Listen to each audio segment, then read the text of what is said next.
minsan po ang tao ay minsan buhay at tinakda naman tayo ay minsan mamamatay. Hindi po tayo hihalaga ng kung paano katagal ang ating buhay sa lupa. Pero ang pinakamalaga kung gaano tayo tumuwa para sa ating kapwa, kung paano tayo tumupad sa salita ng Panginoon sa Kanya. Amen. Thank you Lord sa mga biyayang ito na alam ko po ang Ate Soli ay ginawa niya ito.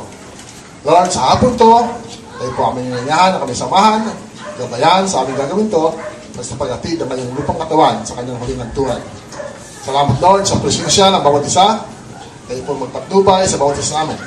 Talagan namin Lord ang pag-agapay sa pamilya ng kapatid namin to. Alam namin malungkot sa bawat isang pamilya, mawala ng isang kapatid, isang asawa, isang anak man. Pero ito ang tinatawag mo, kaya dapat kami sumunod sa gawain ito. Salamat din. Alam namin, ang kapatid namin ito ay nasa iyo ang naman. Thank you Lord sa lahat ng ito. Kayo ang mapatnubay sa amin lahat. Sa kanyang seremonyan ito, kayo ang mataas. Thank you Lord sa lahat ng Jesus name. Amen. Amen. Tayo po ay sabay-sabay na aawit. Ang ating pong aawitin. Pwede na po tayo maupo. Ang ating pong aawitin ay nasa programa po, Tunay Ka Tapat. Sabay-sabay po tayo aawit. Sa mga nakakaalam ng kanta ay nasa po natin at tayo po ay sabay-sabay nakakanta. Tunay ka at tapat. Very easy. Tunay ka at tapat aming pag-asa. O Diyos, sa'yo'y walang lungkot dusa. Di ka nagbabago sa iyong paglinas.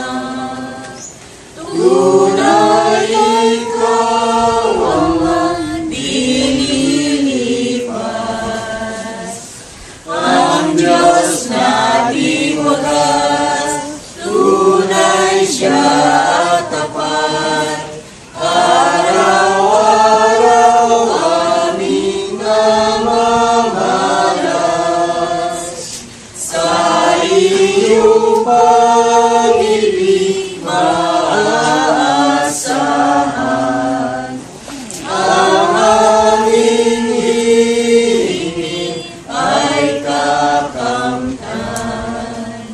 Kahit na taglamig o tagaraw man, araw, buwan, tala ay sisilang.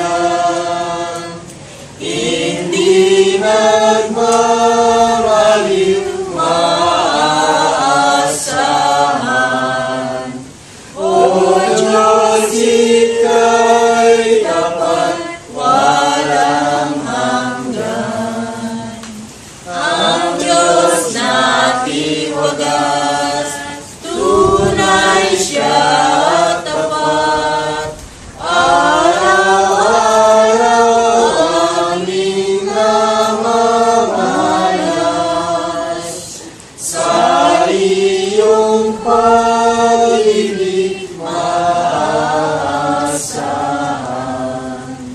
Ang aming hingin ay kakamtan. Sanang taglay namin ang maparang. Sa awan mo't habang ay nakamtan. Mag-aaligalang sa aming buhay. Pagkat ika'y tapat sa iyong hirang. Ang Diyos na tiwagas, tunay siya at tapat. Araw-araw aming namamalas. Sa iyong pag-ibig maaasahan.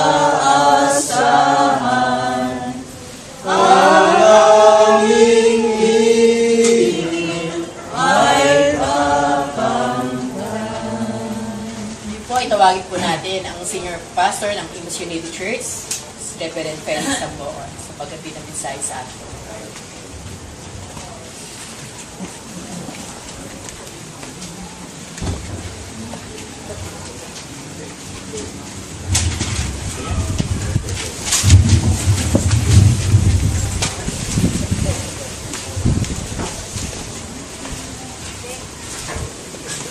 Magandang hapon po sa ating lahat. So, ngayong hapon po ay alam po natin na ang Ate Soledad ay siya po ngayon ang masasabi natin nasa kabaong.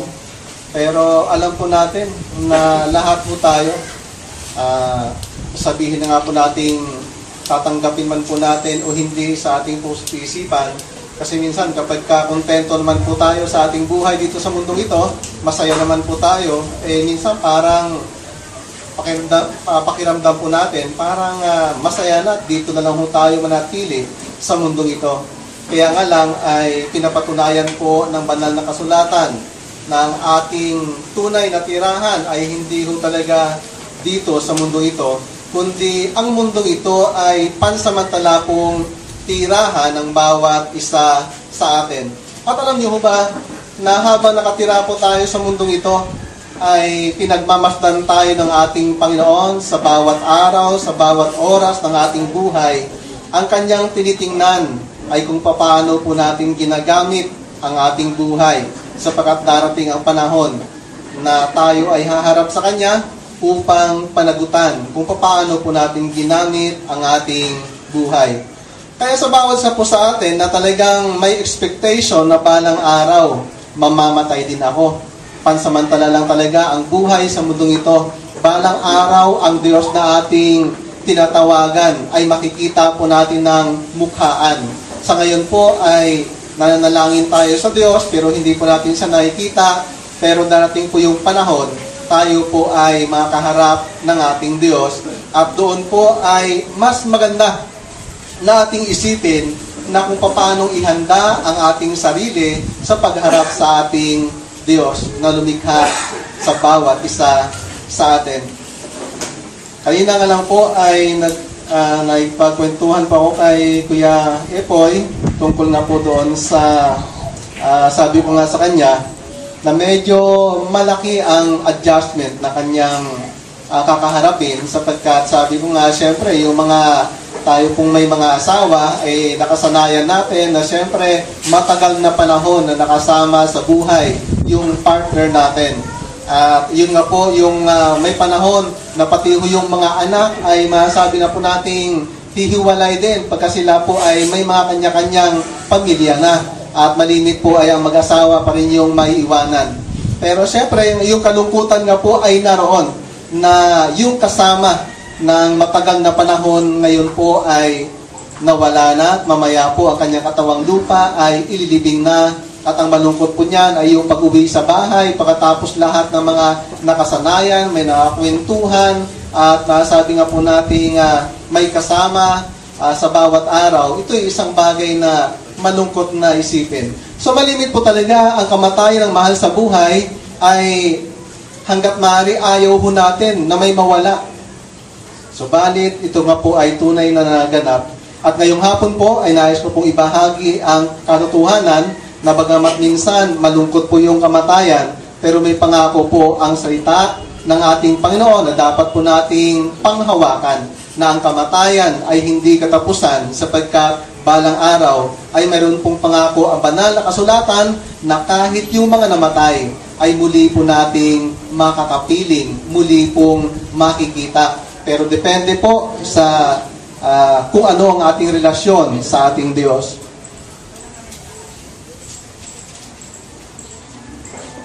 Kaya kung may mga banal na kasulatan po kayo, ay pwede nyo pong buksan sa unang Tesalonica, kabanatang 4. Nais ko pong basahin ang 13 hanggang sa mga sumusunod. Ang sabi po dito, mga kapatid, ibig naming malaman ninyo ang katotohanan tungkol sa mga namatay na nang hindi kayo magdalamhati tulad ng mga taong walang pag-asa. Naniniwala tayong si Jesus ay namatay at muling nabuhay. Kaya naman, naniniwala tayong bubuhayin din ng Diyos ang lahat ng namatay na nananalig kay Jesus upang isama sa Kanya. Ito ang aral ng Panginoon na sinasabi namin sa inyo. Pagparito ng Panginoon, tayong mga buhay ay hindi mauuna sa mga namatay na. Sa araw na yaon, kasabay ng malakas na utos ng tinig ng arkanghel at ng tunog ng trompeta ng Diyos, bababa ang Panginoon mula sa langit. Bubuhayin muna ang mga namatay na nananalig kay Kristo. Pagkatapos, tayong mga buhay pa ay titipunin niya sa ulap at isasama sa mga binuhay upang salubungin sa papawirin ang Panginoon. Sa gayoy, makakapiling niya tayo magpakailanman. Kaya nga, mag-aliwan kayo sa pamamagitan ng mga aral na ito. Alam nyo ho, may mga panahon kasi sa buhay ng isang tao, no, na kapag nawala yung mahal sa buhay, mayroong iba ho talaga na parang kahit mga isang taon, may mga pangyayari pong nakamukmuk ho doon sa loob ng bahay. Minsan ay ayaw pong lumabas sapagkat namatay ang kanyang mahal sa buhay, na ito yung sinasabi ni Apostol Pablo na huwag nating tularan yung sabi nga po, tulad ng mga taong walang pag-asa. Totoo ho na mamatay ang ating mahal sa buhay. Pero ang sinasabi po ni Apostol Pablo, huwag naman ho nating ipakita na parang wala na ho tayong pag-asa sa ating buhay. Sapagkat pinapaunawa po ni Apostol Pablo sa bawat isa na ang kamatayan ay pansamantala lamang. At alam niyo ho ba na kung tayo po ay namatay, na mayroon pong panampalataya at pakakilala sa ating Panginoong Kristo, kapag ka namatay ho yung ating mahal sa buhay, na siya din po ay namatay na may panampalataya at pagmamahal sa ating Panginoon, at tayo din naman po ay namatay na may panampalataya at pagmamahal sa ating Panginoon, pinapaunawa po na hindi man po siya babalik dito, pero doon po ay pinapaunawa na magkikita din ho tayo noong mga taong nauna sa atin. Katulad po ng aking tatay, siya po'y nauna na sa akin. Pero yung aking pag-asa, una, ay pagka namatay din naman ako, magkakasama kami ng tatay ko. Sapagkat ang tatay ko, bago po siya namatay, tinalikdan din po ang kanyang mga dating mga masamang gawain, nagsisi sa kanyang kasalanan, tinanggap niya ang Panginoon. At nung panahong nabubuhay pa siya, ginamit ang kanyang buhay upang maglingkod sa ating Panginoon. Kaya ako din naman pong nabubuhay pa, alam ko pong tinanggap ko si Jesus Christ sa puso ko, naroon po yung pangako ng ating Panginoon na kapag tayo'y namatay, ay mayroon po tayong tinatawag na lugar na patunguhan na naroon po ay mayroong kaaliwan. Kaya nga po napakamahalagang maunawaan po natin yung pangako ng banal na kasulatan na yung mga taong namatay na may panampalataya, sabi nga po dito sa verse 14, naniniwala tayong si Jesus ay namatay at muling nabuhay. Kaya naman, naniniwala tayong bubuhayin din ng Diyos ang lahat ng namatay na nananalig kay Jesus upang isama sa Kanya.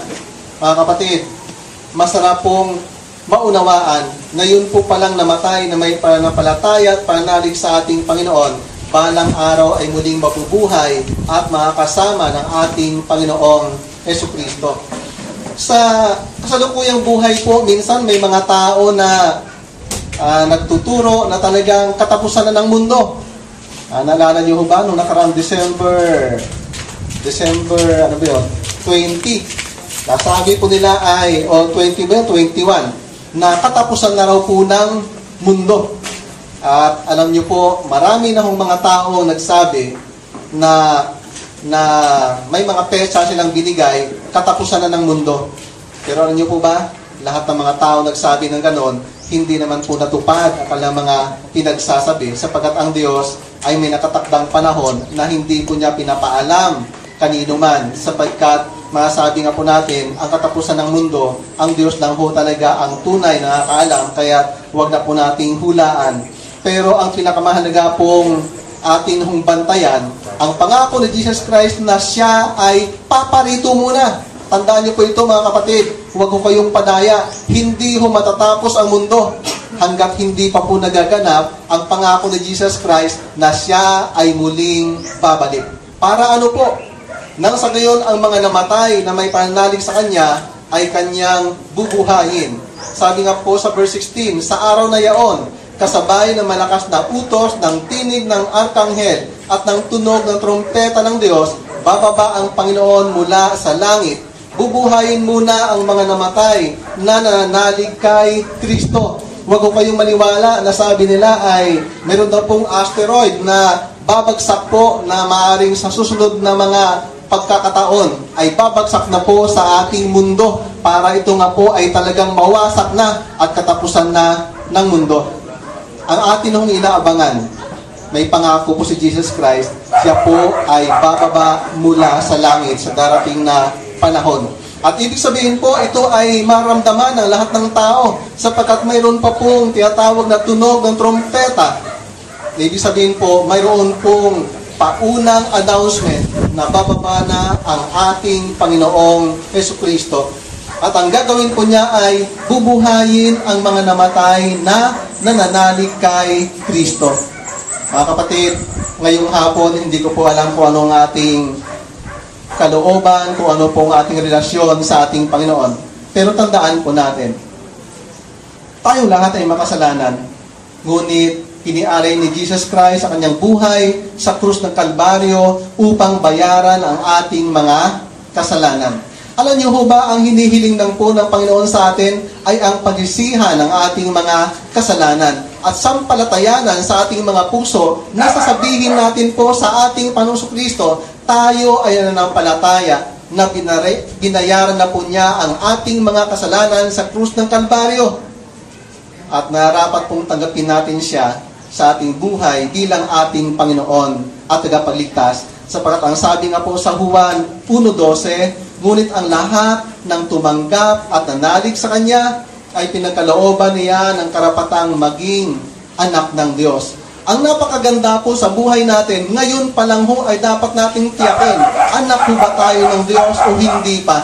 Ipinapaunawa po ng banal na kasulatan na maging handa po tayo dapat. Sapagkat kung tayo mamatay na hindi po natin tinanggap si Jesus Christ, hindi po tayo sumampalataya sa Kanya, hindi po tayo mapapasama sa unang pagbuhay ng mga namatay. Kaya nga po ang mahalaga, kung hindi ho natin alam kung kailan tayo mamamatay, dapat ho ay tiyak natin ang ating relasyon sa ating Panginoon nang sa gayon anumang oras na tayo mawala, kasama tayo sa pinangakuan na bubuhayin ang mga namatay na nananalig kay Kristo. At sabi sa verse 17, pagkatapos tayong mga buhay pa ay titipunin niya sa ulap at isasama sa mga binuhay upang salubungin sa papawirin ang Panginoon. Hindi ho ba parang napakaganda yung senaryo na yun, ano? Yun ho mga namatay na mga mahal sa buhay natin. Kaya ito nga po isang kautuanan na nagbibigay po ng kaaliwan kay Kuya Epoy po sa kanya nga pong salukuyang kalagayan. Balang araw po, kahit mabulok man po ang katawang lupa ng Tisoli, pero alam po natin na balang araw, babalik si Jesus Christ upang buhayin ang mga taong sumampalataya sa Kanya. At hindi ho ba napakaganda kung sakaling buhay pa ho tayo sa pagbabalik ni Jesus Christ, hindi na ho tayo makakaranas ng kamatayan. Ako po, kung sa paggusto-gusto, parang masarap sana na babalik si Jesus Christ, buhay pa ako.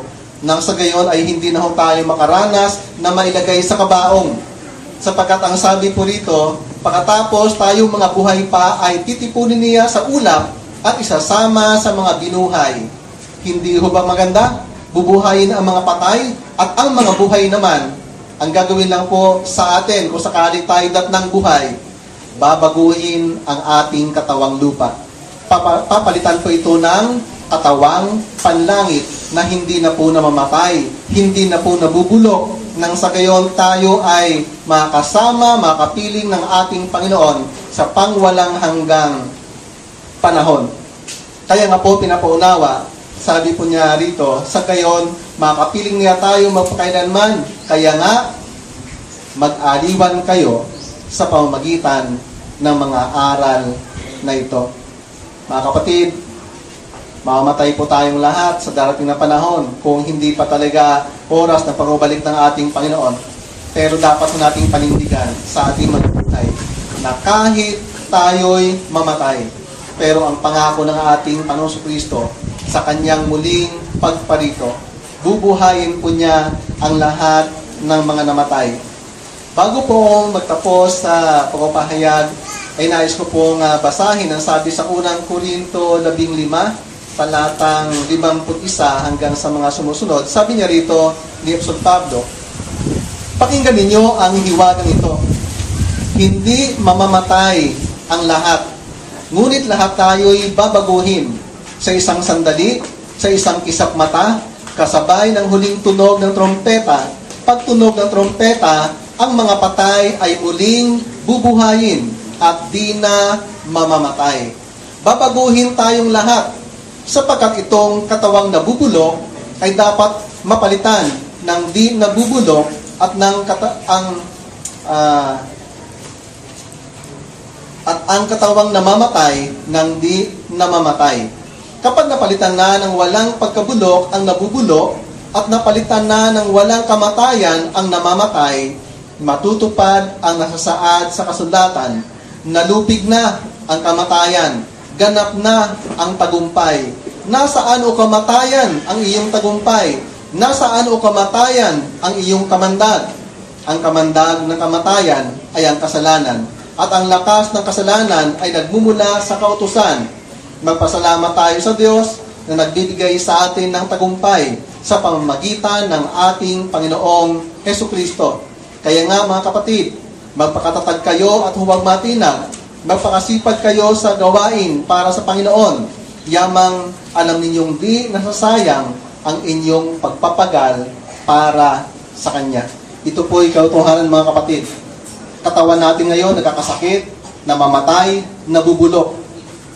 Pero sa pagbabalik ng ating Panginoong Kristo, ang lahat ng namatay na may pananampalataya sa Kanya ay bibigyan ng katawang hindi nabubulok, ng katawang hindi namamatay, nang sa gayon ang kamatayan ay mawawalan ng kapangyarihan sa ating buhay. Sa ngayon po, may kapangyarihan ng kamatayan, bunga ng ating kasalanan, kaya tayo po ay namamatay. Pero salamat, balang araw, kapag bumalik na ang ating Panginoong Kristo at binuhay tayo muli, yun na po ang katapusan. Wala na pong kapangyarihan ang kamatayan sa ating buhay. Kaya nga po may pangako ang ating Panginoong Kristo. Maging nga po doon sa Juan 3:16, nasabi nga po niya, nasabi po roon ay, gayon na lamang ang pag-ibig ng Diyos sa sanlibutan. Kaya ibinigay niya ang kanyang bugtong na anak upang ang sumampalataya sa Kanya ay hindi mapahamak, kundi magkaroon ng buhay na walang hanggan. Mga kapatid, kung narito po kayo ngayong hapon na hindi niyo pa po alam kung paanong pumunta sa langit, ang sabi ng ating Panginoong Kristo sa Juan 14:6, sabi po niya, ako ang daan, ang katotohanan at ang buhay. Walang makakapunta sa Ama kung hindi sa pamamagitan ko. Kaya pinapaunawa po ng ating Panginoong Kristo, kung nais nating makita ang Ama, kung nais nating makarating sa piling ng Diyos balang araw, ang kailangan po natin ay ang ating Panginoong Hesukristo. Na sino mang tumanggap at nanalig sa Kanya ay pinagkalooban ng karapatang maging anak ng Diyos. Ang sumampalataya sa Kanya ay hindi mapahamak, kundi magkaroon ng buhay na walang hanggan. Kaya ngayong hapon po, nais ko pong ipaunawa sa bawat isa sa atin, masarap kapag kayong tatay, yung nanay, at yung mga anak ay pare-pareho po silang nagsisi sa kasalanan at tinanggap si Kristo sa kanyang puso bilang kanyang panutagapaligtas, nang sa gayon, siya ay makaranas ng karapatan na maging anak ng Diyos. At kahit tayo mamatay, ating maranasan ang pangako na sa pagbabalik ni Kristo, tayo bubuhayin at makapiling ng Panginoon sa pangwalang hanggang panahon. Kaya nais ko pong paunawa at ipaalala muli, malungkot naman po kay Epoy na maghiwalay kayo, pero alam po natin may pangako, balang araw, sa takdang panahon, muli ko kayo makikita ng inyong mahal na asawa. Kaya nga po sa bawat sa atin, wala hong, nais ko po ipaunawa, walang itinuro ang ating Panginoong Kristo na dito ka magpamiyembro sa relihiyon na to para ikaw ay makarating sa langit. Ang tinuturo lamang po sa banal na kasulatan ay si Kristo ang daan, ang katotohanan at ang buhay. Walang makakapunta sa Ama kung hindi sa pamamagitan niya. Kaya kung may kailangan tayo sa ating buhay, kailangan nating makapiling, kailangan po nating tanggapin ang ating Panginoong Kristo na nag-alay na kanyang buhay sa bawat sa atin. Kaya, ang salita po ito ng Diyos, ang patuloy pong manatili sa ating mga puso't isipan at magbigay ng pag-asa at maunawaan natin na tayo po pala, habang nabubuhay, ay po pwedeng ihanda ang ating sarili. Ang tunay na paghahanda ay ang tanggapin si Kristo, talikdan ang ating mga kasalanan, at ang mahalaga, habang nabubuhay tayo, gamitin ang buhay na ito sa paglilingkod sa Panginoon sa pagkapalang araw. Makikita natin na mukhaan ang Diyos na ating pinaglilingkuran. Tayo po ay saglit na manalangin. Ama naming Diyos, salamat po sa katotohanan ito na inyong mga salita na kahit kamatayan ay kayang mapagtagumpayan ng mga taong sumampalataya sa inyo, sapagkat naroon ang pangako na babalik kayo, Panginoong Kristo, sa mundong ito upang buhayin ang mga namatay na may pananampalataya. At maging ang mga buhay na may pananampalataya ay babaguhin. Bibigyan po ng katawang hindi nabubulok, bibigyan ng katawang walang kamatayan, nang sa gayon ay mabubuhay kami ng walang hanggan na kapiling ninyo. Kaya manaming Diyos, sa oras po ito, kayo nga po nakakasaliksik sa puso't isipan ng bawat isa kung meron po ba kaming pinagmamalaki sa aming sarili para makarating sa langit. Ngunit salamat po, Aba, sa katotohanan na ang pupwede lang po namin pagmalaki ay ang aming Panginoong Kristo na siyang daan, katotohanan at ang buhay. Kaya ngayong hapon po, sa bawat isang narito, saan man po kayo nakaupo at ano man po ang inyong salukuyang iniisip, nais ko lang pong may paunawa at ang Diyos ay nangusap sa ating mga puso na ang kailangan po natin ay ang lumapit sa ating Diyos. Kilalanin po natin na tayo nga po'y nagkasala na dapat hatulan ng kamatayan, ngunit atin pong unawain, minahal tayo ng ating Diyos amang nasa langit. Ibinigay niya ang kanyang buktong na anak, nagkatawang tao, nagdusa sa krus upang bayaran ng ating mga kasalanan. At nang sa gayon, kung atin po siyang lalapitan, tatanggapin sa ating puso bilang ating panutagapaligtas, ang kanyang pangako po ay hindi tayo mapapahamak at makakaroon tayo ng karapatang maging anak ng Diyos at kahit mamatay ay muling mabubuhay. Kaya sino man pong nagnanais na tanggapin si Kristo, kung hindi niyo pa po talaga tunay na tinanggap siya sa inyong puso, pwede po kayong sumabay sa panalangin ito. At ang isipin niyo po ay ang Diyos na inyong nga pong tinatawagan sa oras na ito upang maging handa sa pagharap sa pagdating ng kamatayan. Ama naming Diyos, kinikilala ko po na ako'y makasalanan. Ngunit salamat po sa inyong dakilang pag-ibig na ibigay niyo ang inyong bugtong na anak upang tubusin ang aming mga kasalanan. Kaya sa hapong ito, tiyatanggap ko po kayo, Panginoong Jesus, bilang aking Panginoon, tagapagligtas ng aking buhay. Maraming salamat po sa kapatawaran, sa buhay na walang hanggan, at sa pangakong muling pagbuhay sa mga patay na nagbibigay ng pag-asa sa aming buhay. Sa tanging pangalan ng aming Panginoong Jesus. Amen. Ang seremonyang ito ay ating isasagawa upang lalo pang may pahayag ang katotohanan tungkol sa buhay ng tao, lalo na sa ating lahat ng mga tunay na sumampalataya sa Panginoong Hesukristo. Ngayon din ay maipaalaala at mapanghawakan natin ang pangako ng Diyos sa tiyak na patutunguhan doon sa piling ng Panginoon na itinuro ng banal na kasulatan. So ngayong hapon po ay nais ko po magbasa ng ilang mga katotohanan tungkol sa salita ng Diyos bilang pangako doon po sa mga namatay na. Sabi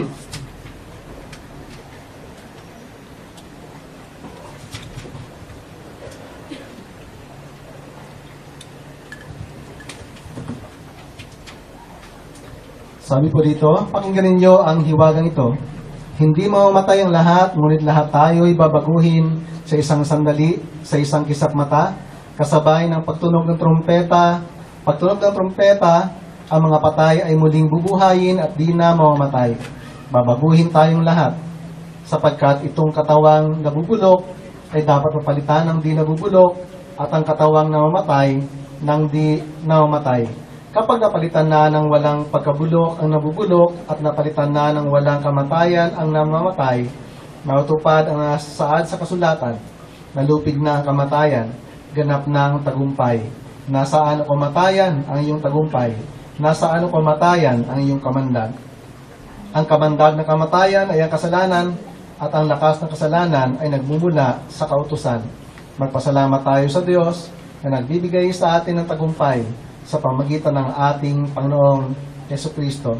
Kaya nga mga kapatid, magpakatatag kayo at huwag matinag, magpakasipag kayo sa gawain para sa Panginoon. Yamang alam ninyong di nasasayang ang inyong propagal para sa Kanya. Ngayon po ay pwede tayong dumakot ng buhangin.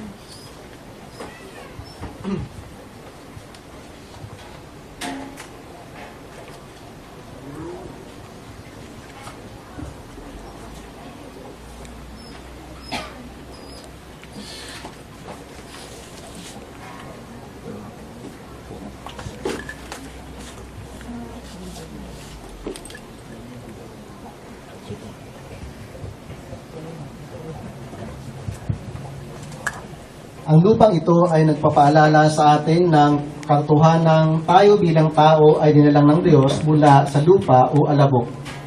Pagdating ng kamatayan, ang ating katawang lupa ay magbabalik din sa alabok. Kaya't ang gagawin nating paghagis ng lupa ng sabay-sabay ay simbolikong nagpapahayag na inilalagak natin ang katawan ng ating solidad sa lupa o alabok sapagkat doon siya nagmula.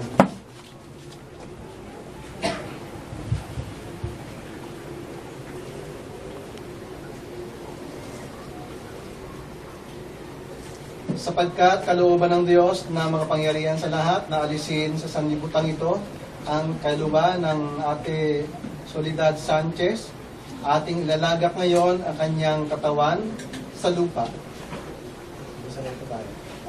Lupa sa lupa, alabok sa alabok, samantala naghihintay ng muling pagkabuhay ng mga patay na nananalig kay Kristo upang isama sa Kanya. At ito'y mangyayari sa ikalawang pagparito ng Panginoong Kristo na puspos ng maluwalhating kapangyarihan. Lubusan rin niyang papawiin ang kamatayan. Papahiri ng Panginoon ang luha ng lahat. Aalisin niya sa kahihiyan ang kanyang bayan. Kung magkagayon, sasabihin ng lahat, siya ang ating Diyos na ating pinagtitiwalaan, ang inasahang nating magliligtas sa atin. Magalak tayo at ipagdiwang ang kanyang pagliligtas. At narinig ko ang isang tinig mula sa langit na nagsasabi, isulat mo ito, mapalad ang naglilingkod sa Panginoon hanggang kamatayan. Tunay nga, sabi ng Espiritu, magpapahinga na sila sa kanilang pagpapagal sapagkat susundan sila ng kanilang magawa. Tayo po sa gitna manalangin.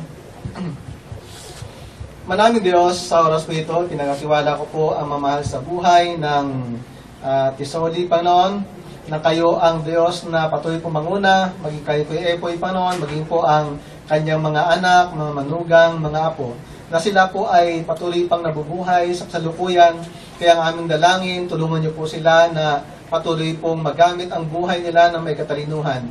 At patuloy nga po, Ama, na kayo ang kanilang kilalanin na patuloy na Panginoon at paglingkuran sa buhay nila.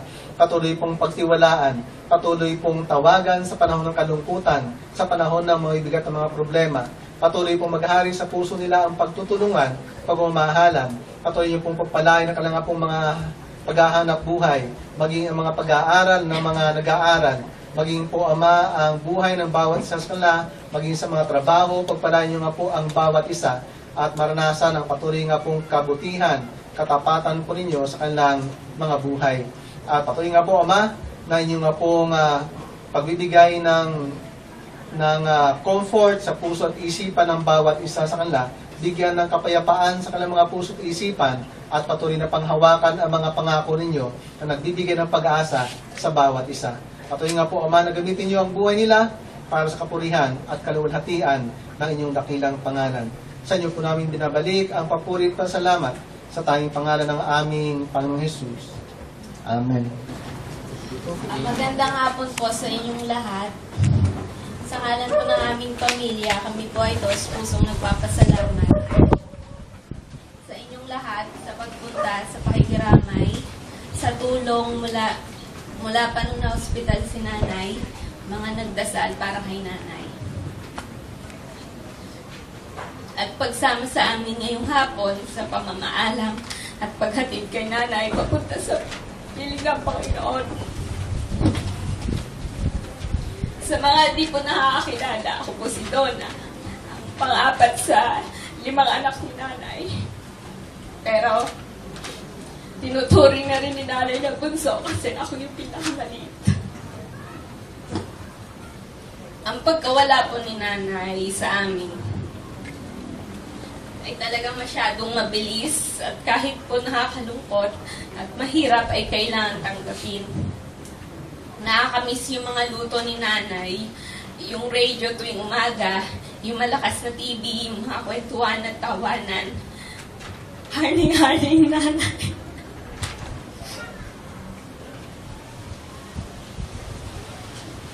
Nakakalungkot lang kasi parang kailan lang nung pinag-uusapan namin yung mga nakaraang buwan, nakaraang taon. Yung plano namin, pag nakaalis na ako papuntang Canada, yung mga pangarap namin na kung kailan malapit na mangyari, so kapag na wala. Sorry nanay kung wala ka na dito bago pa mangyari yung mga pinapangarap natin. Huwag kayong mag-alala, tutuparin ko lahat ng pangako ko sa inyo, ni Taray.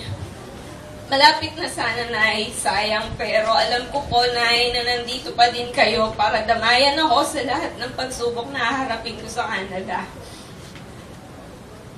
Miss na miss namin kayo, Nay. Sigurado ako, miss na rin kayo ni Tatay. Yung mga date nyo sa terrace tuwing gabi bago matulog. Yung mga recipe nyo na di nyo po naituro kayo na Ate Arlene kay Ate Annie. Wala nang kasabay manood ng Itbulaga tuwing tahali si Cynthia. Wala na din sasamahan bumili sa Pure Gold si Elaine at si Kenneth. Wala nang maghihintay kay Melody sa gabi sa shop kapag 11:30 na ng gabi ay nagko-computer pa rin kalaro si Chiki. Wala nang nanay na sasaway kay Mian kapag sobrang lakas na ng kanyang tawa. At si Wendy na madalas kayong haranahin sa tindahan. Mahal na mahal namin kayo, Nay, at kahit mahirap at masakit, kahit papaano, masaya na rin kami na hindi ka na masyadong mahihirapan dito sa mundong makasarili. At kasama mo na si God ngayon. Salamat, Nanay, sa lahat-lahat. Kapig-bisig pa din. Alam namin hindi mo kami pababayaan. Hanggang sa muling pagkikita na ay mahal na mahal namin kayo. Salamat po. Tumayo sa ating pagwakas ng panalangin. Maraming Diyos, salamat po ngayong hapon. Salamat sa lahat ng mga tao na nagpapahayag ng mga sumusuporta at pagkiramay sa buong family ng Sanchez. Ngayon po ay nakakaranas ng kalungkutan.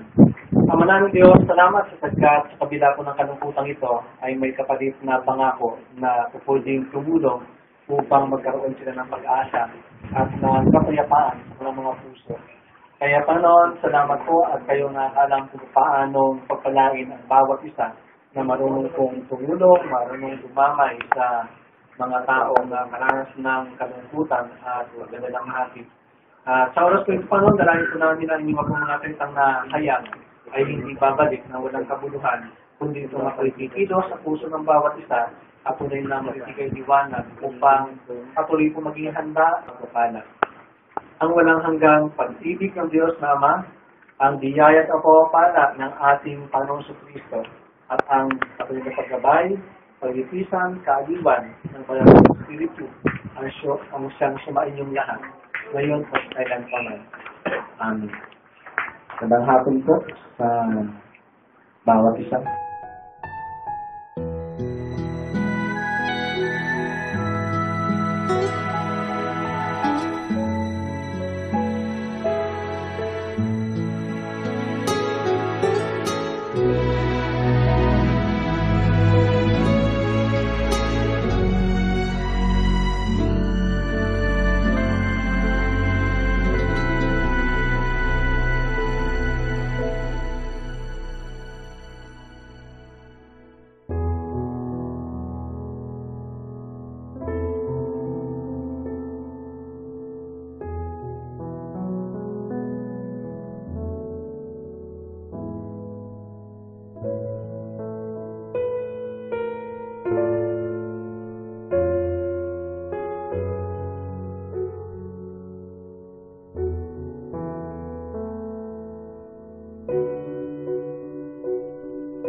Diyos, sa araw ito, kami po ay lumalapit sa inyo at kami po susuko sa inyo kung harapan at katawan ng pa ng Isogi Panginoon. Salamat po sa mga panahon na inyo po pinagkatiwala sa Kanya.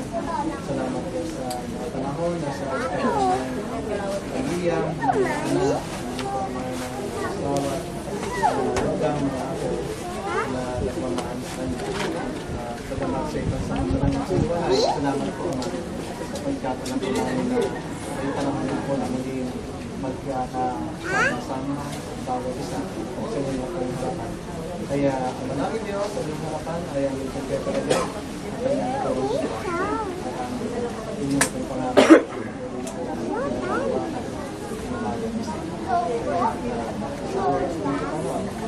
sa lahat ng mga pangyayari, sa lahat ng panahon, dapat pa rin po ibalik sa inyo ang pagpuri at ang pasalamat at ang pagpuri kaliwan at kapaan ang gawad ng puso at kanyang mga isa. Sa tanging pangalan ng aming Panginoon.